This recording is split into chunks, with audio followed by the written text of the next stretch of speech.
Las reformas laborales presentadas como iniciativa preferente por el presidente de la República, pues no ha dejado a nadie contento.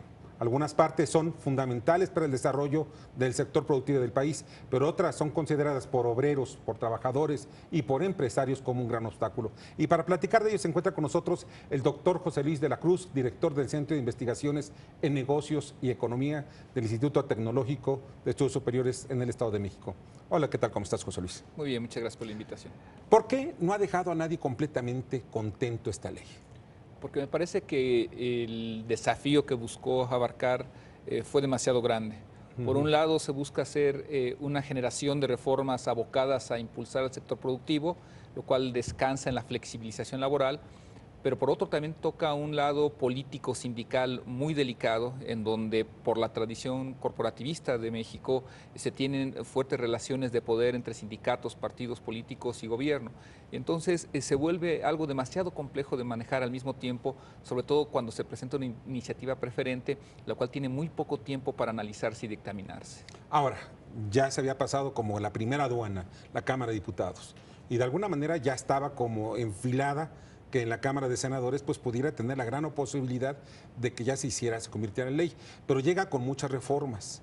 ¿Cuáles son las más importantes que tú ves que siguen o que incrementan como obstáculo el que se pueda aprobar definitivamente esta ley? Digamos que en la aduana de la Cámara de Diputados se había llegado a un consenso entre la mayoría de las fuerzas políticas ahí representadas, en donde lo que pasó fue la parte que iba vinculada con la flexibilización laboral, es decir, permitir ciertos tipos de contratación más flexibles, permitir un esquema que a final del día les permitiera a las empresas reducir costos laborales. Eso de alguna forma se había consensado y había pasado en términos generales. Existían algunos aspectos como en la parte del outsourcing, en donde el sector empresarial buscaba todavía busca todavía una mayor reducción de las cortapisas, de las restricciones que existen. Sin embargo, en la Cámara de Senadores se encontró también una resonancia hacia un aspecto que había quedado de fuera, que era la parte sindical. No se quiso dejar en Cámara de Senadores sin tocar esta otra parte de la reforma, y es ahí en donde me parece empezó a tropezar. ¿Por qué?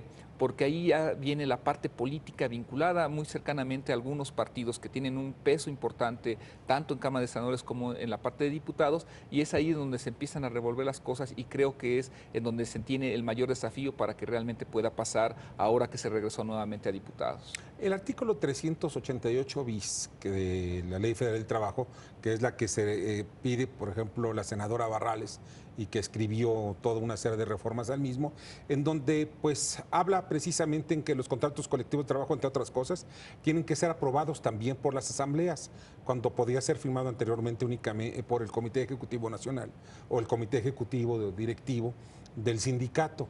Esta transformación no es otro obstáculo y definitivamente para que no se apruebe este tipo de leyes y que quedemos las cosas como están. A mí me parece que justamente en Cámara de Senadores se llegó a un acuerdo tácito para encontrar aspectos que pudieran detener a la reforma. Y fue justamente la parte sindical en donde se logró esto. ¿Por qué?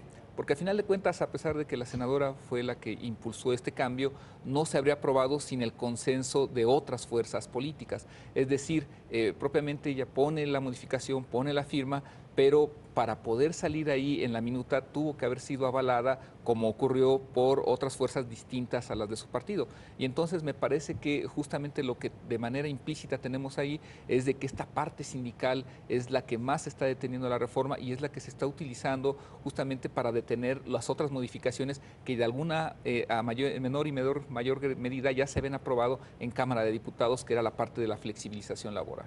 ¿No se está viendo ahora de que están utilizando como rehenes a los trabajadores para que al final de cuentas, estoy hablando de la clase política en términos generales, porque ya vemos que de pronto le dicen que les dan mucho a los trabajadores, sobre todo facultades para negociar, pero cuando al final de cuentas estamos viendo que siguen los trabajadores como meros espectadores con o sin ley? Efectivamente, me parece que ahí quien quedó de lado fue aquel que no tiene el manejo ni el peso político para concertar, negociar y poder influir sobre la ley. ¿Por qué? Porque al final del día no tenemos de manera muy clara cuáles son los efectos que esta reforma o la falta de la misma va a tener sobre empleo, sobre salarios, sobre prestaciones. Es decir, van a crecer en cuánto, cuál va a ser el impulso a la inversión ya medido para poder estimar realmente si va a haber o no creación de nuevos empleos y de qué tipo de empleo. Me parece que justamente los trabajadores fueron los que quedaron al lado, los que fueron utilizados como mecanismo de negociación entre fuerzas políticas, entre las élites empresariales, y que al final de cuentas el problema es que no se pudieron poner de acuerdo, no se han podido poner de acuerdo para sacar adelante por lo menos una agenda mínima. Pues José Luis, te agradezco muchísimo. Gracias por la invitación. José Luis de la Cruz, director del Centro de Investigaciones de Economía y Negocios del Instituto Tecnológico del Estado de México.